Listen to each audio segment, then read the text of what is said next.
Il y a une vague montante de vidéos sur internet qui se moquent des hommes, propageant une sorte de haine ordinaire qui est devenue plus courante chez les femmes de la génération Z. Au début, je me suis senti frustré, presque sur la défensive, comme si on me blâmait pour un crime que je n'avais pas commis. Mais c'est là que l'idée m'a frappé, un indice sur la raison pour laquelle les femmes de la génération Z semblent détester les hommes.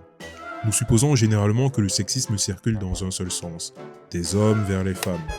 Mais en ligne, il est clair que la colère voyage désormais dans les deux sens. Un meurtre a eu lieu entre les hommes et les femmes. Le meurtre de la confiance, de la connexion et de la conviction que nous sommes tous dans la même équipe. Et maintenant, les deux camps cherchent frénétiquement le coupable. Mais l'affaire n'est pas aussi simple qu'elle y paraît. Je vais donc vous guider à travers l'enquête, les pièces à conviction, comment nous en sommes arrivés là et comment le véritable tueur pourrait bien être la dernière personne à laquelle vous vous attendriez.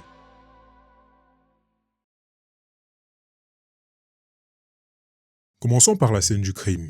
Il y avait une tempête cette nuit-là, et au milieu de ce chaos, un groupe d'inconnus a reçu une invitation à rejoindre Internet.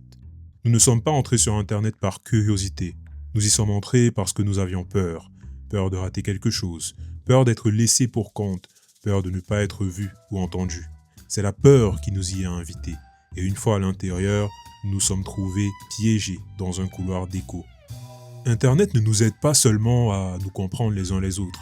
La plupart du temps, il ne fait que nous renvoyer le reflet de nos propres pensées, en plus fort et en plus extrême. Les psychologues appellent cela le biais de la confirmation. Nous cherchons les informations qui confirment ce que nous croyons déjà.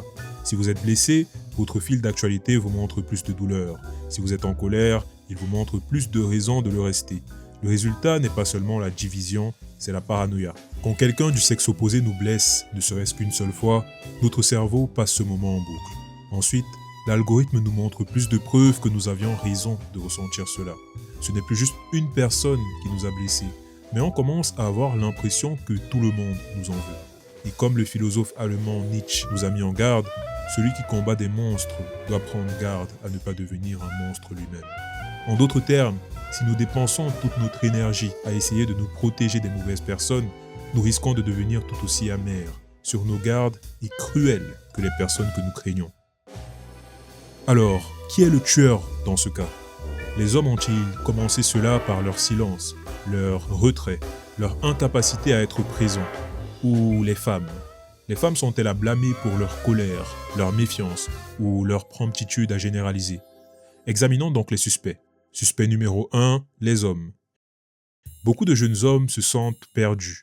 On leur dit de ne pas être trop masculins, mais d'un autre côté, personne ne leur dit ce qu'ils devraient être à la place. Alors ils se retirent des relations, des objectifs et de la vie. Ils passent des heures en ligne à s'engourdir avec des jeux ou des vidéos. Non pas parce qu'ils sont paresseux, mais parce qu'ils ont l'impression de ne pas compter. Le philosophe Viktor Frankl disait que lorsque les gens ne trouvent pas de sens, ils se distraient avec le plaisir. L'énergie masculine a besoin d'un défi, et sans cela, elle s'éteint. Donc oui, il serait logique que les hommes se sentant sans but et invisibles auraient pu causer cette fracture entre les sexes. Mais examinons le suspect numéro 2, les femmes de la génération Z. Beaucoup de jeunes femmes en ligne semblent en colère contre les hommes, mais derrière la colère se cache généralement de la douleur. Carl Jung appelait cela l'ombre, ou la douleur que nous cachons. Lorsque cette douleur n'est pas affrontée, elle est repoussée vers l'extérieur. Et pour beaucoup de femmes, cela signifie blâmer les hommes. Si une femme a grandi avec un père distant ou blessant, elle pourrait penser que tous les hommes sont dangereux. Cette croyance devient une armure, mais une armure ne bloque pas seulement la douleur, elle bloque aussi l'amour.